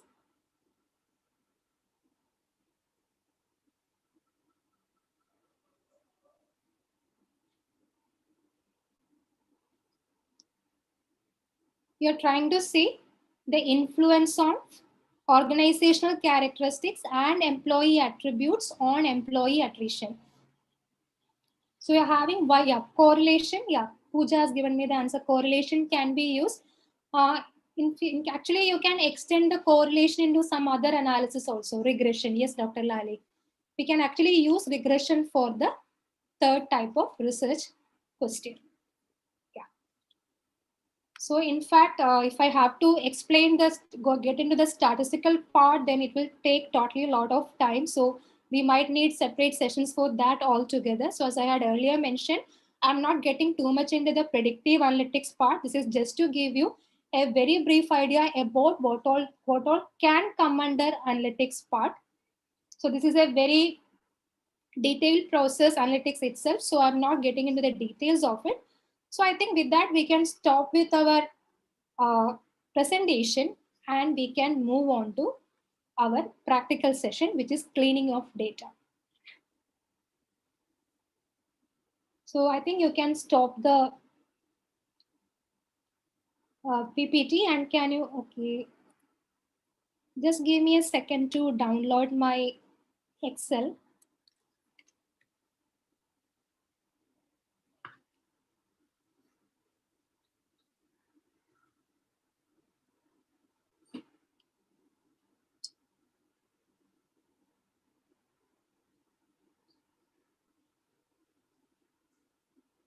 I want you all to open your Excel sheet. Meanwhile, just let me just take it.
Okay, for the attention of the coordinators, I have to log out from my Mac and move into my Windows. That's why it's taking a little bit time.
Okay, can you just share the Excel sheet for on my behalf?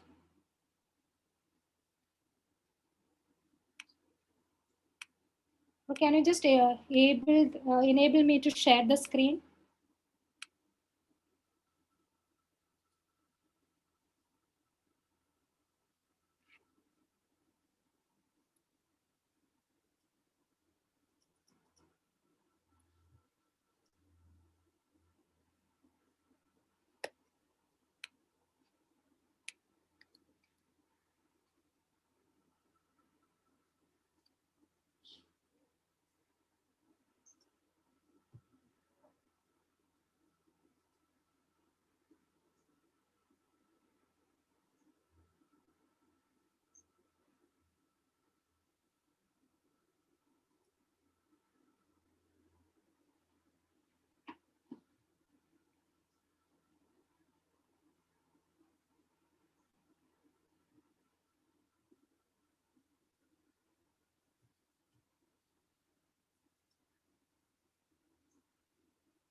Okay, hope I am audible. That took Yes, ma'am, longer you're than audible. I thought. Yeah. So let me just share the Excel sheet.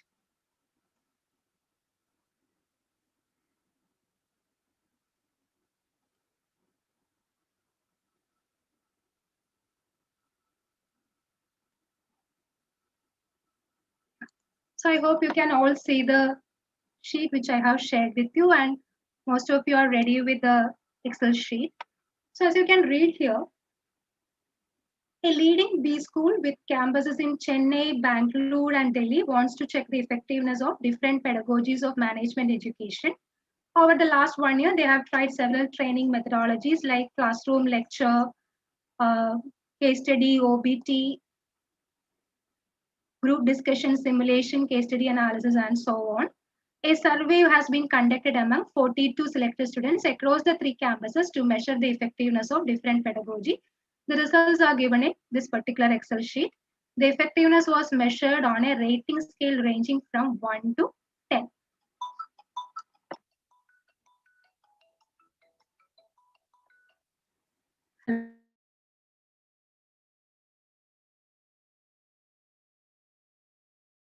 Yeah, so I hope you can all see the Excel sheet and see how you have got the data set. This is how the data has been collected.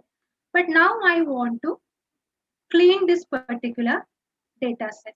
I want to clean this particular data set, make sure that I've got the data which is actually correct.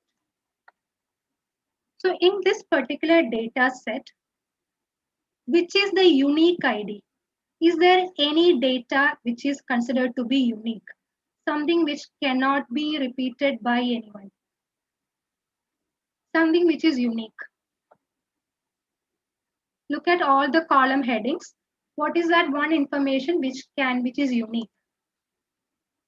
ID, exactly.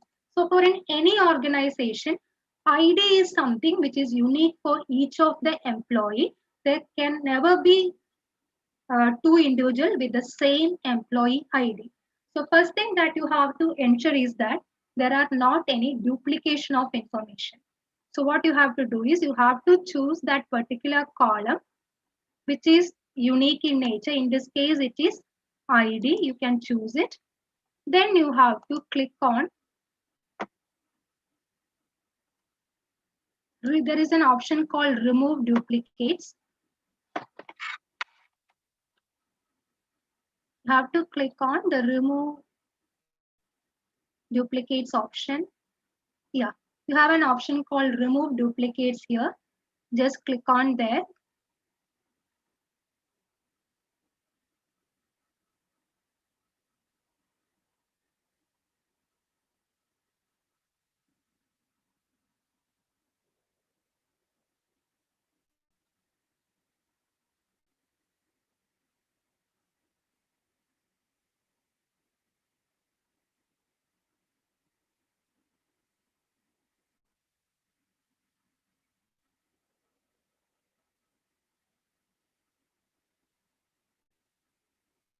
So it will remove the duplicate values. You can see that there were two IDs with the same unique ID. So you can remove them, or maybe you can actually select the entire data set. I think that will make it more easy. Select the entire data set, remove duplicates. Select only ID. ID is the only thing by which you want to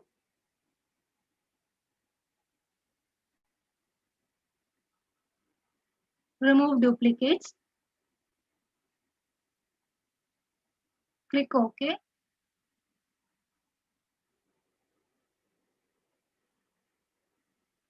So those two are removed. So now we are having only 42 individuals with unique IDs. So that is one way to clean your data. The second thing that you can do is look at the location. What are the locations? Bangalore, Chennai, and Delhi. But some people can write Bangalore as Bengaluru. Some people might still be writing Chennai as Madras.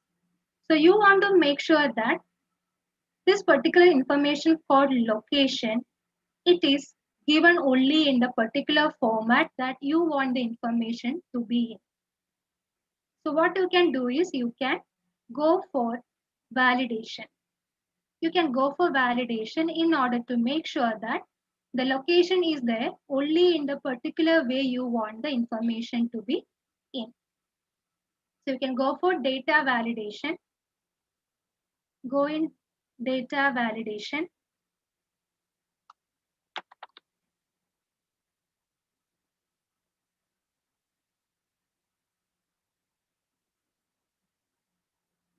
My system is taking a little bit longer. Okay, go to data validation.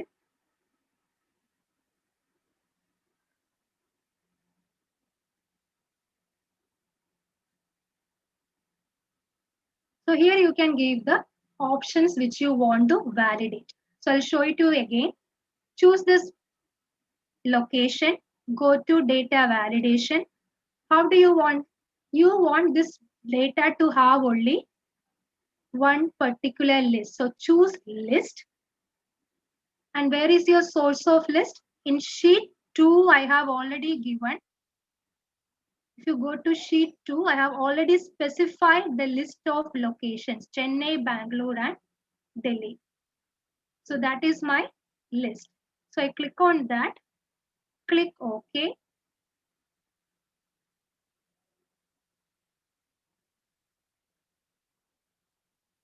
Then you click circle invalid data.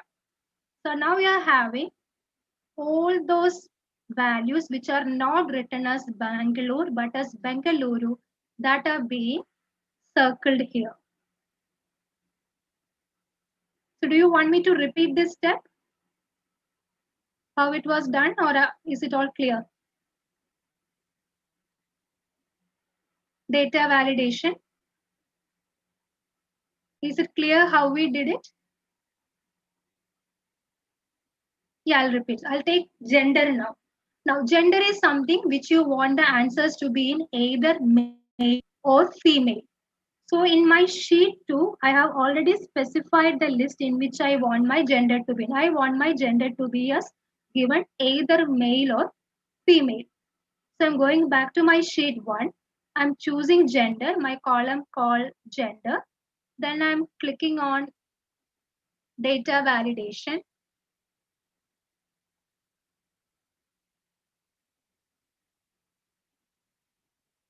It is asking me for validation criteria. My validation criteria is allowed only from a particular list. I will specify the list. So I'm clicking on list and it is asking me for the source of the list. I know where my source is. My source is somewhere here. So I'm clicking this M and F. So I have given my validation criteria. I want my data to be only from a list which is given here M and F. I have chosen the source. Click OK. Now you can see there is something called FF being circled here. Maybe when somebody was entering the data, instead of entering one F, somebody entered double F by mistake, which was a clear error in the data. So now that I can see this was a mistake, I can go ahead and clean my data. If I want to remove all these circles, I can remove it. Clear validation circle, everything is cleared. Or if you want to clear all the validation criteria, you can do that also. And now you can go ahead and correct it. Instead of FF, you want only F. So that correction can be done. Now I want you to do the validation for the classroom lecture simulation group discussion sensitivity study, case study analysis and OBT survey. So what is the minimum and maximum value possible here? If you look at the description of the question, it was given here. The entire thing was measured on what scale? 1 to 10. So the minimum value possible here is 1. Maximum value possible here is 10. So you know your validation criteria. So what I'm going to do is I'm going to choose from classroom lectures, simulation, group discussion, sensitivity, case study analysis, and OBT. I've chosen everything together. I'm going to my data validation. It is asking me for the criteria. So I will allow decimal. Yeah, decimal will allow. And my data should be between. So this already I had done it. That's why it's coming automatically by default. So you can choose the data should it be between, not between, equal to, whatever is your criteria. For us, it should be between minimum value 1 and maximum value 10. So that is my criteria because it is very clearly given that the survey was taken on a rating scale ranging from 1 to 10.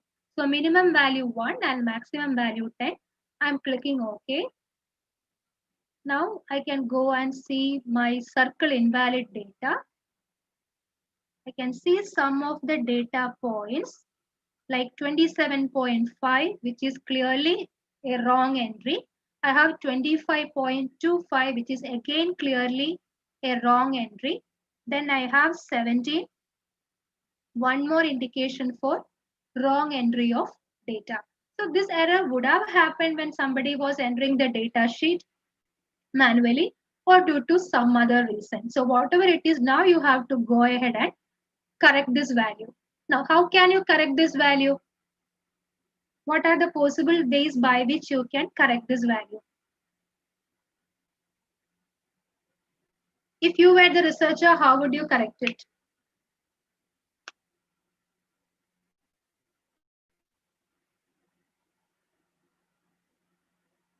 Clearly, it can't be 27.5, 25.25, and 17.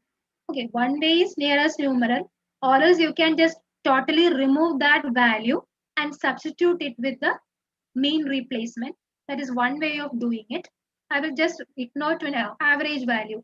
I will remove all these circle values, and instead of that, I will find the average for each column and replace it with the mean value. That would be more acceptable than uh, choosing the nearest numeral. Maybe you can argue that it was actually 7.5 instead of 27.5, but that may not be true. So instead of that, I would recommend a method of removing that particular invalid data and replacing it with the mean substitution. So these are some of the ways by which you can actually validate your data. You can do your data cleaning. Okay, now let's try to see some simple things that can be done. How will you identify missing values from your Excel sheet? Any way you can find out missing value? Any idea? There is a very simple function called count blank.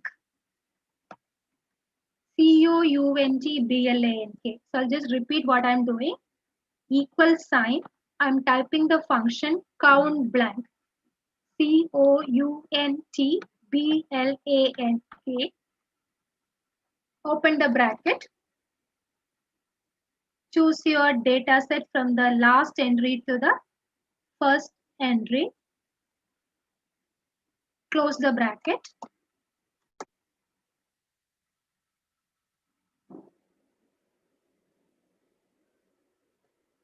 Okay, let me just try it again. Count blank. Open the bracket. From the last entry to the first entry, I'm stopping.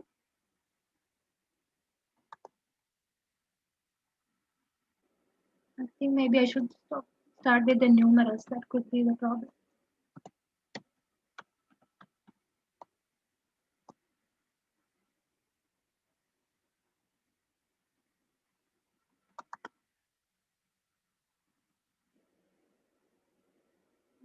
I think I haven't given the edit options. That could be the reason. I would like to get a feedback from the participants. Are you able to do the function count blank? Are you able to do it?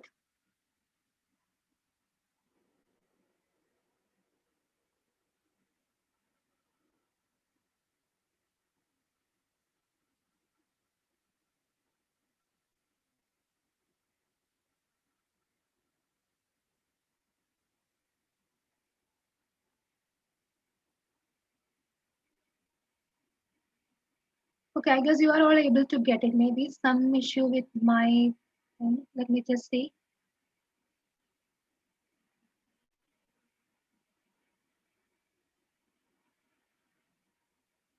Let me share my screen once more. I don't know what went wrong.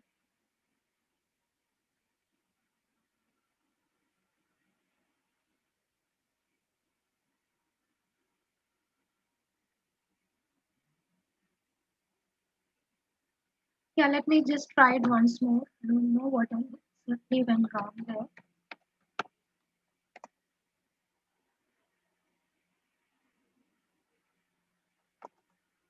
Yeah, now it's coming. Yeah. So you just drag and to the right end.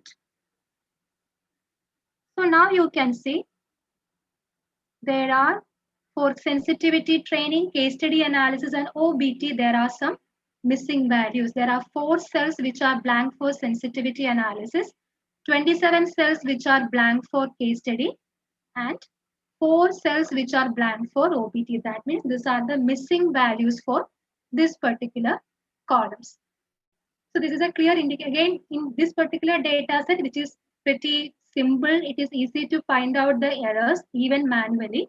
But when you're talking about data sets which are pretty huge in nature, data set with 100 entries or data sets with 1000 entries, then you may not be able to do it manually.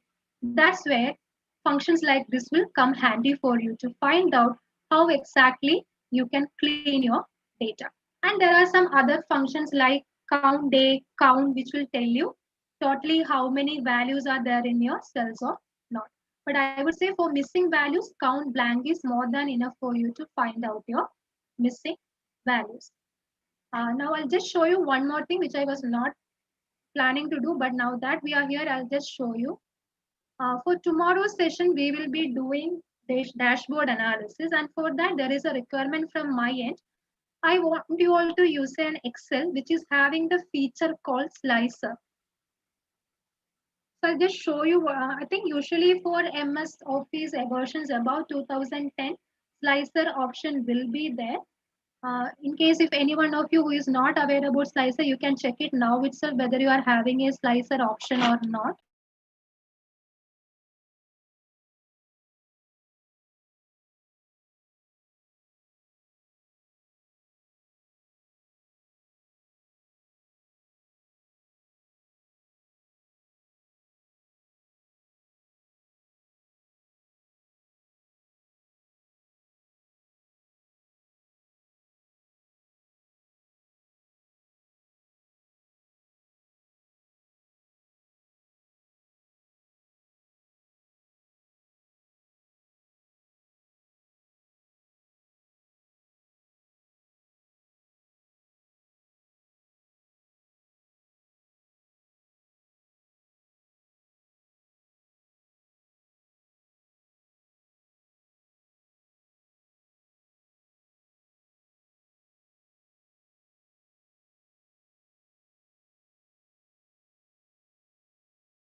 Okay, sorry, I was on mute. I didn't realize it.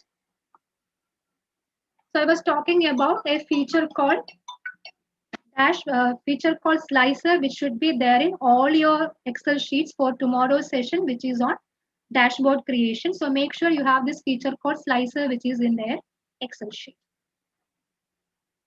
Okay, Pooja has asked me a question. How will we replace these values? Okay, Pooja, so you can replace these values in multiple ways. One thing is you can go for column-wise mean substitution.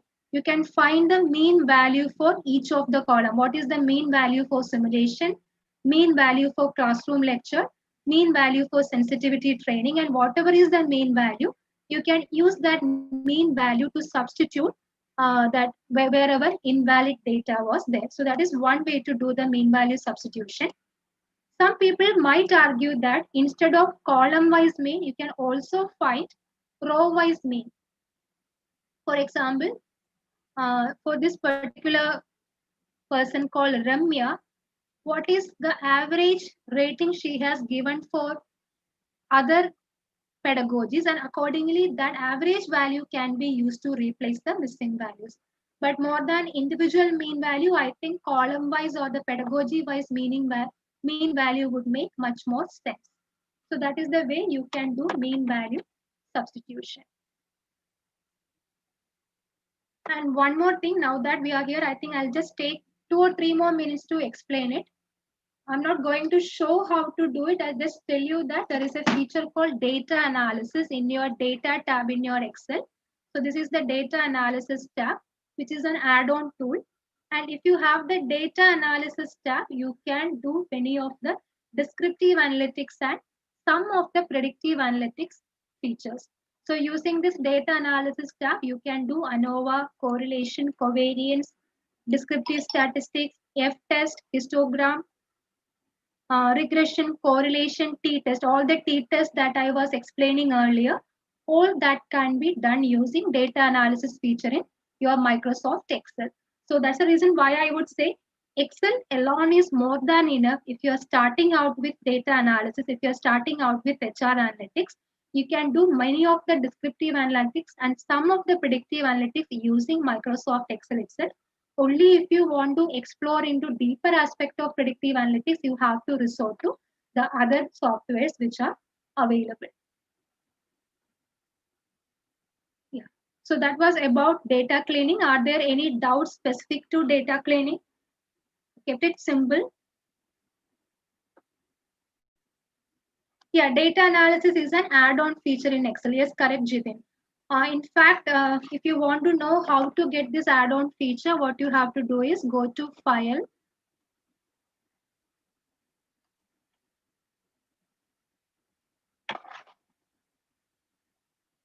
In your file, you will get an option called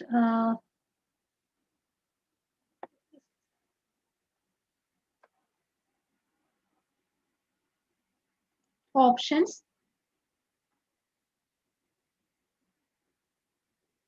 In the options, you will be getting the data analysis, I guess. You have something called add-ins. I hope you can see it. Is it visible? Yes, ma'am. Yeah. So you have to go to add-in. In the add-in, you have to look for data analysis tool pack.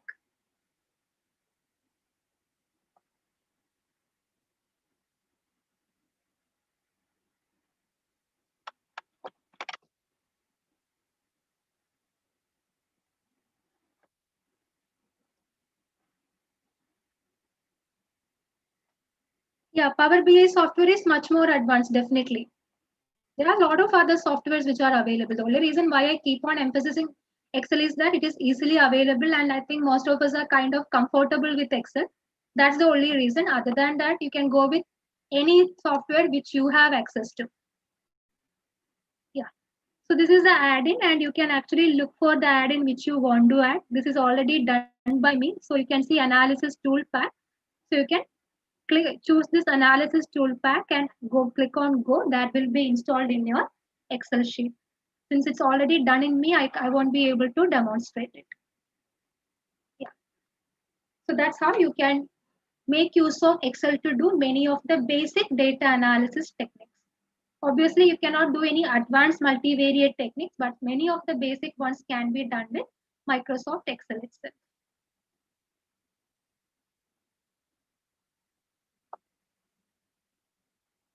Yes, Google Studio can be used. See, even if you are using a Google form, that form itself will be giving you a lot of visual representation. If you are using Google form for your data collection, there itself it will automatically give you many of the analytics. And if any one of you are using Microsoft Teams, even they have a lot of facilities that will give you this advanced dashboard and everything. But the problem is not all of us will be having access to all these softwares and everything. So we can all happily start with the Excel, which is easily available for all of us. Even for Tableau, if you are interested, you can go for a trial version. I think you will get a 30 days trial version and try it out. It's pretty good.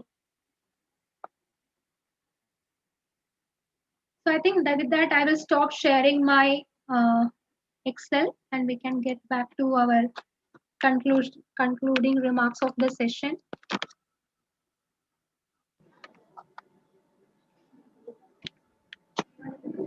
Okay, so what about the Q&A? Would you like to make an announcement regarding that? Thank you, Devi ma'am, for the invaluable knowledge. It was indeed a great informative session. Thank you so much. Now, we'll move on to the Q&A session. You all have the opportunity to submit your queries and text questions on today's webinar by typing your questions into the chat box. I kindly invite Ms. Megha Mohan, our faculty member of Department of Management, and Anaza Shadid of Final Year BBA to take over the question and answer session. Thank you, Devi ma'am. It was a very illustrative session. Thank you for your valuable insights. So shall we move the questions, ma'am? Yeah, sure. Okay. See, regarding the session, one of the questions came up was, as a beginner in HR field, is Dicova the app tool to master? As a beginner in HR field, is Dicova the app tool to master? I think the answer is quite obvious, like Microsoft Excel. I would say everybody can start with Microsoft Excel. Play around a little bit with it, make yourself more comfortable in trying to do all these techniques. Once you become familiar with Microsoft Excel, any other software you move to, you will find it relatively easy. Because when I started out with Excel, but later I tried with Cognos, which is a software from IBM. I'm also right now using Tableau. But since I had already my experience with Excel, I found it quite easy to make the transition to other softwares. So once you're familiar, make yourself comfortable with any one basic software, then it will be relatively easy for you to shift to any other software.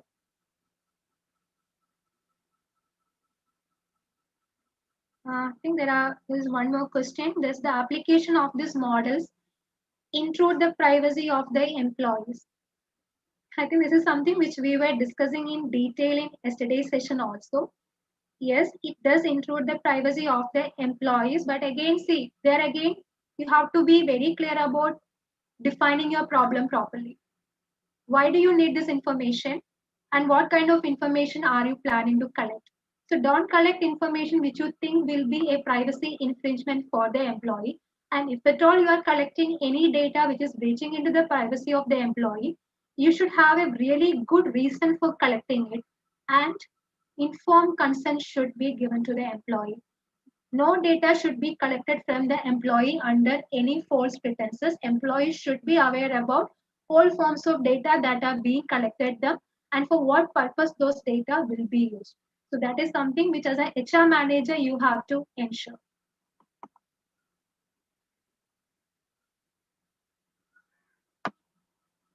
Any other question? How will HR analytics transform employee experience and morale in post-pandemic? Okay, it's a very, let's say, predictive type of a question. It's like I'm not in a position to give a specific answer to that, but at least I'm hoping that many organizations have started their attempt to answer this question, because one thing which I'm sure is that based on all the feedback which I'm getting from my friends and relatives who are working in the IT field, after the pandemic, work from home has created lot many problems for the employees, which was previously many organizations haven't even thought about. So it's altogether a totally different scenario, altogether a different challenge for the employers all around the world. In the initial part of the work from home, everyone was happy with it, everyone was okay with it, people were happy they could work from home, they didn't have to commute. But now, when we have completed almost 8 years in 8 months in work from home, many employees have started having second thoughts about working from home.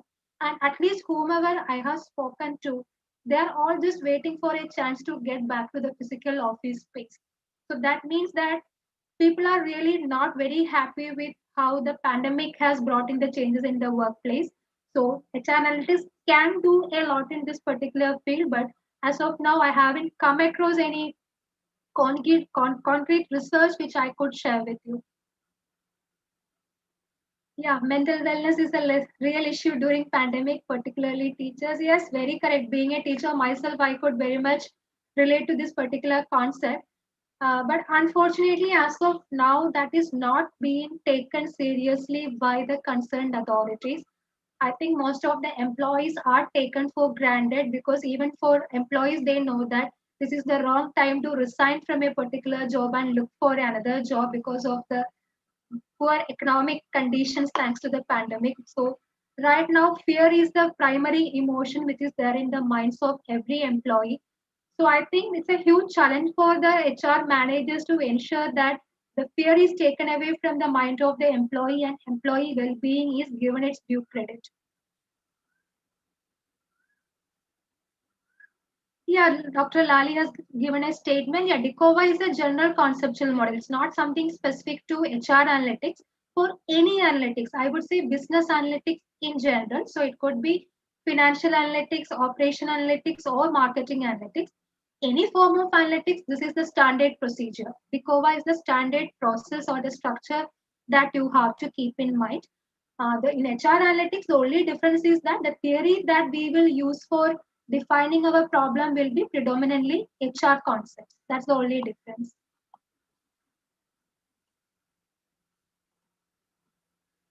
Many of you are asking for the PPT for today's session. PPT is already shared with the organizers, so I'm sure they will be sharing it with you soon. So for tomorrow's session, there won't be any theory at all. We will be directly moving on to the practical session. Let me remind all of you to download the Excel sheet that will be sent to you today itself by the organizers in advance and keep it ready. And today I know there were some technical glitches, so apologies from my end as well. But again, these are all the pros and cons of living in a post-COVID scenario. Things are beyond our control, so apologies from my end and also from the end of the organizers. So for tomorrow's session, let's all hope that we will be able to manage the session without much technical glitches. So once again, thank you all for your patient listening, and it was a highly interactive session. I'm really grateful to all the participants for keeping the interactions very live. So it's a really enjoyable experience for me. So over to you. Thank you, ma'am. Thank you for clearing all our queries and doubts. Handing over the session to Vidya. Thank you. Thank you, Devi ma'am, for clearing all our doubts, and thank you, Megha ma'am and Azhar, for coordinating the Q&A session. Participants, please do fill the Google feedback form that is put in the chat box, as it is really important for generating the participation e-certificates. I now call upon Siddharth Venuraj of Finally PBA to deliver the vote of thanks.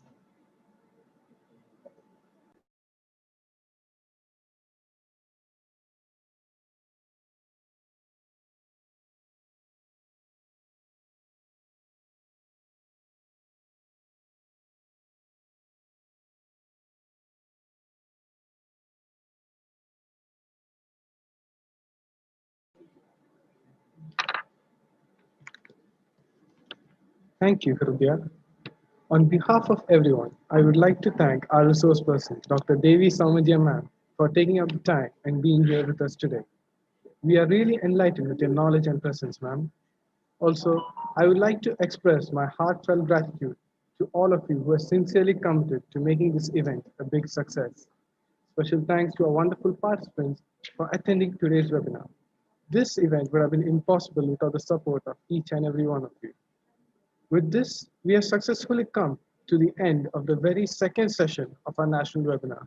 Hope you enjoyed the session. But this is not the end.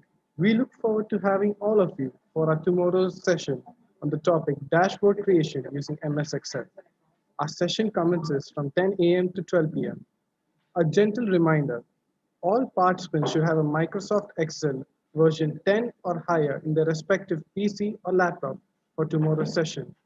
I repeat, all participants should have Microsoft Excel version 10 or higher on their respective PC or laptop for tomorrow's session. With this, I conclude today's seminar. Thank you all. See you tomorrow and have a great day ahead.